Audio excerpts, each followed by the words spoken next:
चलिए आज जानते हैं कुछ पिछले क्लास की बातें। पिछले क्लास में हमने जाना था कि अक्षांश क्या होता है और देशांतर क्या होता है। सीधी सी बात थी कि अक्षांश पूरब से पश्चिम या पश्चिम से पूरब की ओर धरती पर खींचा गया काल्पनिक लाइन है और उत्तर से दक्षिण की ओर खींचा गया काल्पनिक लाइन को देशांतर कहते हैं।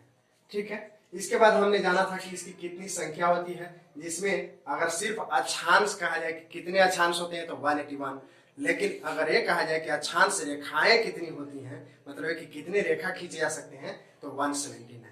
ठीक है, इतनी बातें हमने जानी थी। आगे हम जानते हैं कि पृथ्वी पर सबसे बड़ी अक्षांश रेखा कितनी होती है। आप देखे थे कि 1 डिग्री 2 डिग्री 3 डिग्री पर अलग अलग रेखाएं थी और हर रेखा का कुछ न कुछ साइज होगा। तो जो सबसे सेंटर में रहेगा वो सबसे बड़ी रेखा होगी, जिसको विषुवत रेखा कहते हैं या भूमध्य रेखा कहते हैं। ठीक है, इसको 0 डिग्री लाइन है। इस तरह से जैसे जैसे ऊपर जाते जाइएगा, जैसे जैसे ऊपर जाते जाइएगा वो क्या होगा, छोटा होते जाएगा। आप इसको ऐसे, ये है मान लेते हैं हमारी पृथ्वी। हालांकि जान लीजिए पृथ्वी हम जब भी पिक्चर बनाए सीधा बनाते हैं, लेकिन पृथ्वी जो है इस तरह से झुकी हुई है। ठीक है, इस तरह से झुकी हुई है। हम इस तरह भी झुका सकते थे लेकिन नहीं झुका रहे।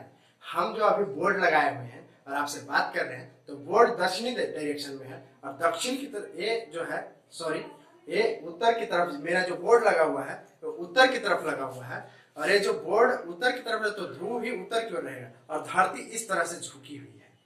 ठीक है, अभी जो हम बात कर रहे थे वो बात कर रहे थे अक्षांश रेखाओं की साइज। अब देखिए मान लेते हैं हमारी धरती है और इसके चारों ओर अगर अक्षांश रेखा खींचें तो क्या होगा, सबसे बड़ा वृत्त या सबसे बड़ा रेखा बनेगा बीच में और इसी को तो हम लोग विषुवत रेखा कहते हैं।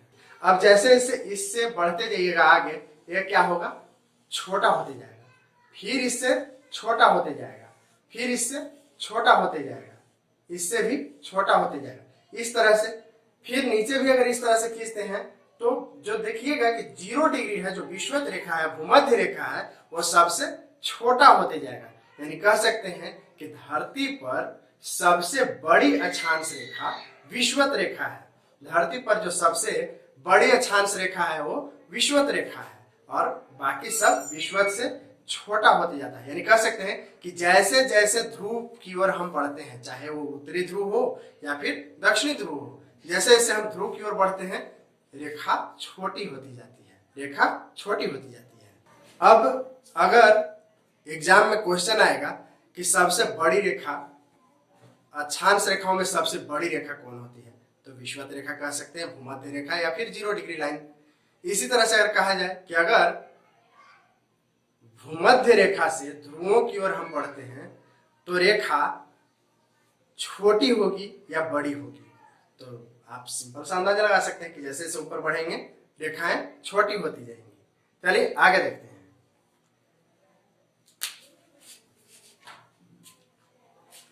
ये हम समझ रहे थे भूमध्य रेखा की सबसे बड़ी रेखा कौन सी होती है। ठीक है, अब हम जानते हैं दो अक्षांशों के बीच की दूरी। देखिए ये भूमध्य रेखा है और हम जानते हैं कि हर 1 डिग्री पर अक्षांश अगर खींचा जाए तो 181 या 179 हो सकते हैं। ठीक है, अब अगर कहा जाए कि 1 डिग्री से 2 डिग्री या 0 डिग्री से 1 डिग्री के बीच कितनी दूरियां होती हैं, तो सिंपल है, इसका दूरी जो है दो अक्षांशों के बीच दूरी 111 किलोमीटर होता है। कितना होता है, 111 किलोमीटर। याद करना बिल्कुल आसान है। देखिए अक्षांश, अक्षांश कितने लेटर का बना हुआ है, 3 1 लिख दीजिए। ठीक है, ये हो गया आपका अक्षांश। 111 किलोमीटर दो अक्षांशों के बीच की दूरी होती है। अगर इस 1 डिग्री से 2 डिग्री के बीच, 2 डिग्री से 3 डिग्री के बीच, 3 से 4 के बीच, इस तरह से अगर आप जाएं तो 111 किलोमीटर हर बार आएगा। ठीक है, इसी तरह से नीचे भी 111 किलोमीटर 111 किलोमीटर इस तरह की दूरियां बढ़ती जाएंगी। मतलब इस तरह से 111 किलोमीटर हर बार आएगा।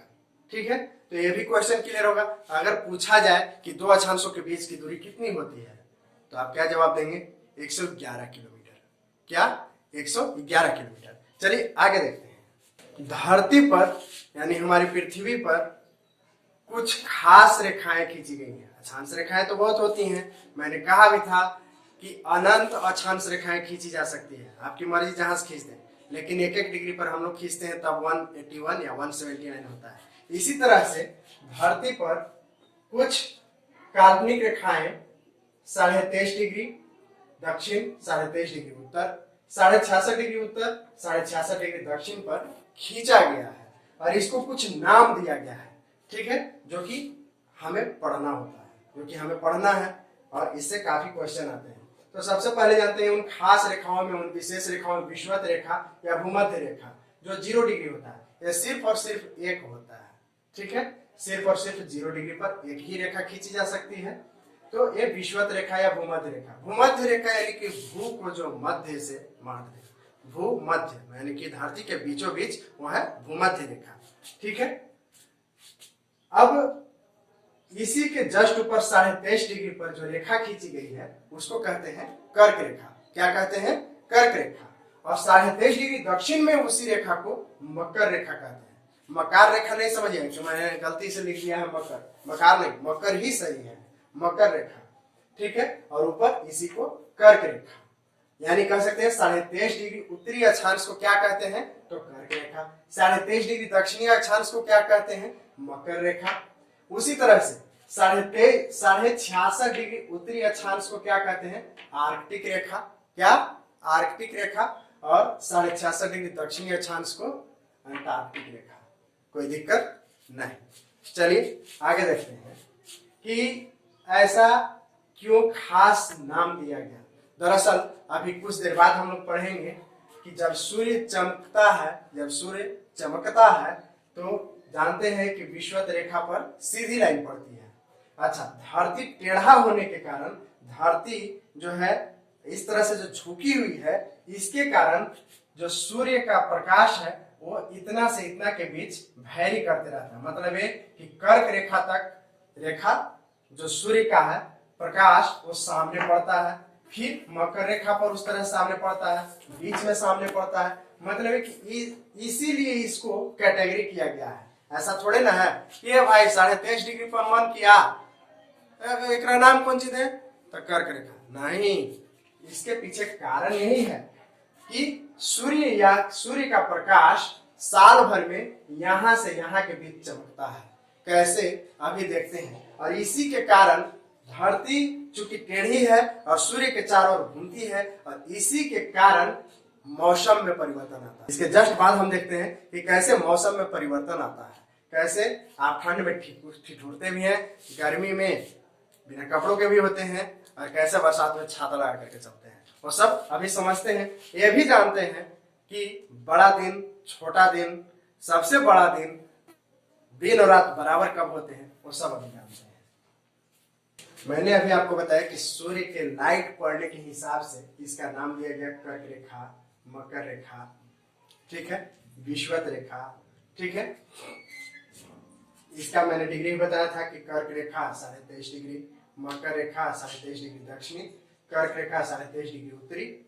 अब देखिए, जब सूर्य एकदम विषुवत रेखा पर यानी कि भूमध्य रेखा पर यानी कि धरती के बीचों बीच चमकता है, वह दिन होता है 21 मार्च।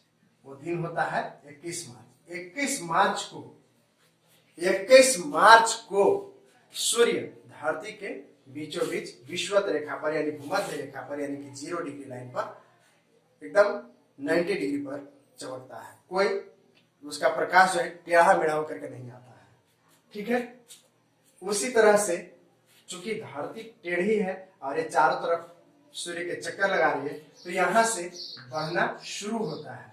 सूर्य जो है, सूर्य वहीं के वहीं है और धरती इस ढंग से झुकी हुई है अपने अक्ष पर कि यह सूर्य का प्रकाश धीरे धीरे इधर की ओर बढ़ना शुरू करता है, और इस तरह से 21 जून को कर्क रेखा पर चमकना शुरू करता है। मतलब है कि अब यहाँ प्रकाश कम, यहाँ अधिक होते जाएगा, इधर की ओर प्रकाश कम और इधर अधिक होते जाएगा, और 21 जून को सबसे अधिक प्रकाश पड़ेगा कर्क रेखा पर। और यही कारण है कि जून में हमारे यहाँ कर्क रेखा, चूंकि कर्क रेखा हमारे देश से बीचों बीच गुजरती है, तो यही कारण है कि जून में हमारे यहाँ सबसे अधिक गर्मी पड़ती है। और देखिए कि सरकारी स्कूल में या हर स्कूल कॉलेज में गर्मी की छुट्टी दी जाती है जून में, क्योंकि सबसे अधिक कड़ा धूप 21 जून के आसपास होता है, मतलब जून माह में होता है।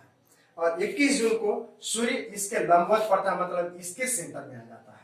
कभी 21 मार्च को इसके सेंटर में था, इसके सामने था, लेकिन 21 जून को इसके सेंटर में आ जाता है, यानी मार्च से जून तक के बीच में इसके यहां से यहां शिफ्ट हो जाता है सूर्य का प्रकाश। ठीक है, और यही इसी कारण ये 21 मार्च से 21 जून को का जो मौसम है इसको माना जाता है वसंत ऋतु। जो ऋतु है, जो मौसम है, इसको वसंत ऋतु माना जाता है। आप देखेंगे कि सरस्वती पूजा इसी वसंत ऋतु में किया जाता है। जान लीजिए कि भारत से कर्क रेखा लगभग बीचों बीच गुजरता है। अगर ये हमारा भारत है तो इसके बीचों बीच कर्क रेखा गुजरता है, और यही कारण है कि जून में हमारे यहाँ और अधिक गर्मी पड़ती है। चलिए आगे देखते हैं। जून हो गया। जून के बाद, अच्छा इसको जोड़ना बहुत आसान है। मार्च से आप केवल 21 मार्च याद रखिए, 21 मार्च याद रखिए, तो 21 मार्च। ठीक है, इसको अगर आप याद रखिएगा, जिसे आप याद रखते हैं ना झंडूबाम, तो देखिए 2 से हो गया 24 बी, 14 ए, अब मार्च का हो गया एम, बाम। इतना तो याद रख ही सकते हैं, झंडूबाम। तो मार्च के माह में झंडूबाम हो सकता है आपके सर में दर्द हो तो लगाते होंगे। तो 21 मार्च को सबसे बड़ा दिन कहाँ होगा? सबसे बड़ा दिन होगा 21 मार्च को विषुवत रेखा पर। 21 मार्च को सूर्य विषुवत रेखा पर लंबवत चमकेगा। उसके बाद इधर की ओर शिफ्ट होते जाएगा और 21 जून तक पहुंच जाएगा कर्क रेखा पर। फिर कर्क रेखा से आप देखिए सूर्य वापस लौटना शुरू करता है, इसके ऊपर नहीं जाएगा, वापस लौटेगा। और फिर 4 महीने जोड़िए, जैसे देखिए मार्च से मैंने 4 माह जोड़ा, मार्च अप्रैल मई जून, चलती है 12 माह होते हैं कुल, तो 4 महीना हम लोग जोड़ेंगे। तो 4 महीना मैंने जोड़ा, 21 मार्च अप्रैल मई जून, जून में पहुंच गया यहाँ। फिर 4 माह जोड़िए, जून जुलाई अगस्त सितंबर। देखिए यहाँ जो है 23 सितंबर को वापस पहुंच जाता है विषुवत रेखा पर। 23 सितंबर को वापस विषुवत रेखा पर पहुंच जाता है। 21 मार्च और 23 सितंबर को दिन भी 12 घंटा का होता है और रात भी 12 घंटा का होता है, क्योंकि इसमें सूर्य 12 घंटा चमकता है और 12 घंटा अंधेरा में रहता है। जबकि यहाँ टेढ़ा होने के कारण क्या होता है कि यहाँ तो दिन छोटा होते जाएगा और इधर दिन बड़ा होते जाएगा। ठीक है, तो इसी तरह से अगर कहें कि सबसे उत्तरी ध्रुव में सबसे बड़ा दिन कब होगा, तो जब सबसे अधिक चमकेगा। और सबसे अधिक कब चमकेगा? 21 जून को चमकेगा। सबसे अधिक कब चमकेगा? तो 21 जून को चमकेगा। और 21 जून को चमकेगा तो सबसे बड़ा दिन 21 जून को होगा। अच्छा, जब बड़ा दिन 21 जून को होगा तो रात छोटी होगी। अगर इसी क्वेश्चन को घुमा दिया जाए कि सबसे छोटी रात कब होगी उत्तरी ध्रुव में, उत्तरी ध्रुव में सबसे छोटी रात 21 जून को होगा, है ना। उसी तरह से अब देखिए 21 जून से जोड़िए तो जून जुलाई अगस्त सितंबर, जून जुलाई अगस्त सितंबर 4 माह। 23 सितंबर 21 जून से 23 सितंबर के बीच ग्रीष्म ऋतु यानी कि गर्मी का दिन माना जाता है।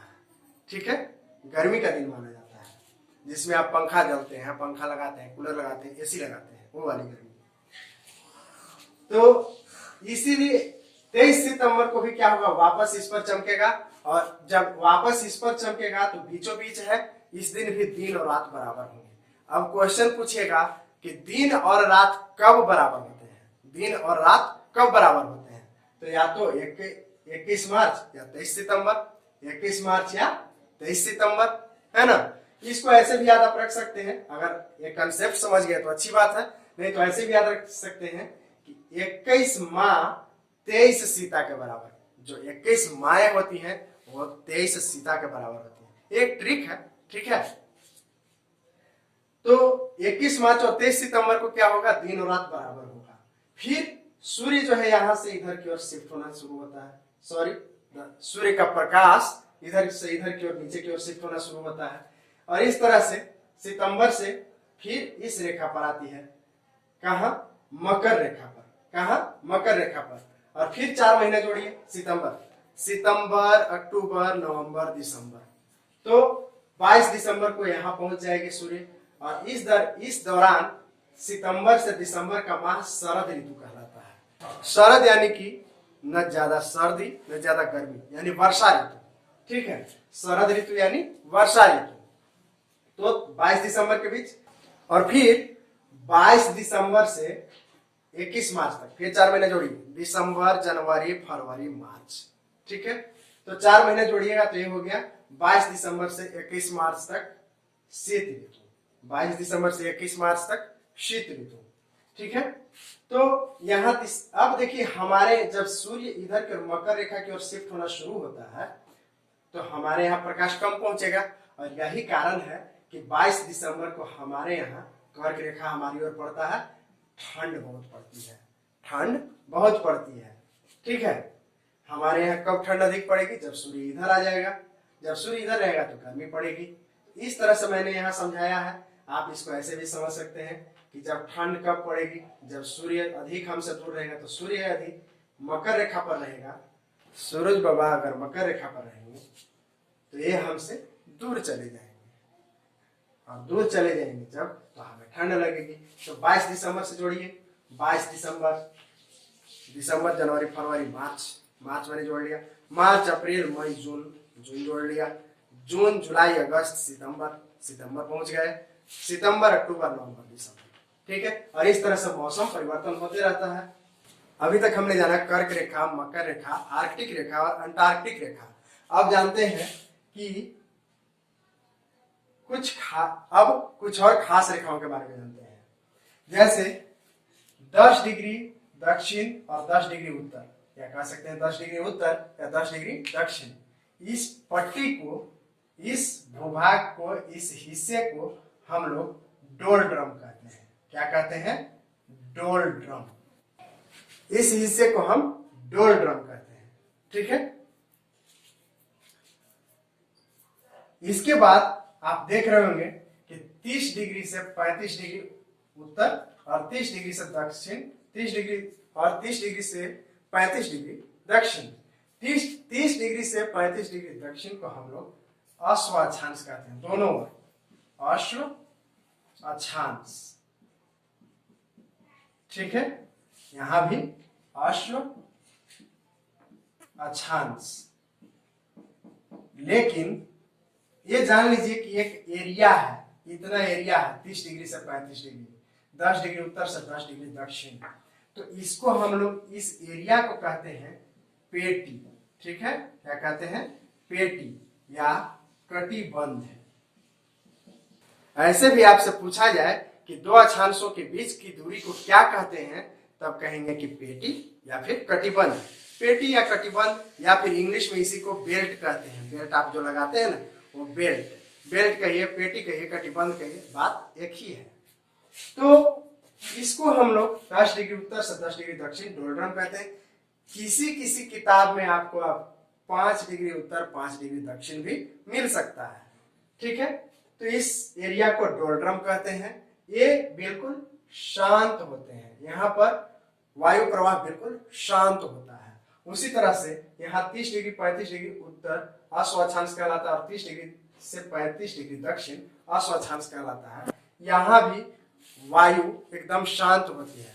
दरअसल अश्व अक्षांश कहने के पीछे एक लॉजिक है। लॉजिक क्या है? जब यूरोपीय लोग व्यापार करने इधर उधर जाते थे तो इसके बीच में उनके जहाज फंस जाते थे, और यहाँ पर होते हैं उच्च दाब। यहाँ पर 30 डिग्री से 35 डिग्री, 30 डिग्री से 35 डिग्री के बीच में होते हैं उच्च दाब। क्यों होते हैं वो आगे पढ़ेंगे, जब पवन चैप्टर पढ़ेंगे, हवाएं पढ़ेंगे तो उसमें जानेंगे। उच्च दाब होने के कारण क्या होता था कि जब इधर रहते थे तब तो उनका जहाज पानी से ऊपर रहता था, लेकिन जैसे ही इसमें जाते थे तो वायुमंडल के उच्च दबाव के कारण उनका जहाज डूबने लगता था। और ये मुख्यतः घोड़ों का व्यापार करते थे, और जहाज डूबे नहीं, इसके लिए क्या करते थे कि समुद्र में घोड़ों को फेंक दिया करते थे। कुछ घोड़े समुद्र में फेंक दिया करते थे ताकि जहाज का जो वजन है वो कम हो जाए, जहाज का जो वजन है वो कम हो जाए। और इस कारण इसका नाम दिया गया अश्वाछांस। अश्व यानी घोड़ा, ठीक है, इसी कारण इसका नाम दिया गया अश्वाछांस। आशा है आप समझ गए होंगे। मिलते हैं फिर अगले क्लास में कुछ और नए जानकारी के साथ।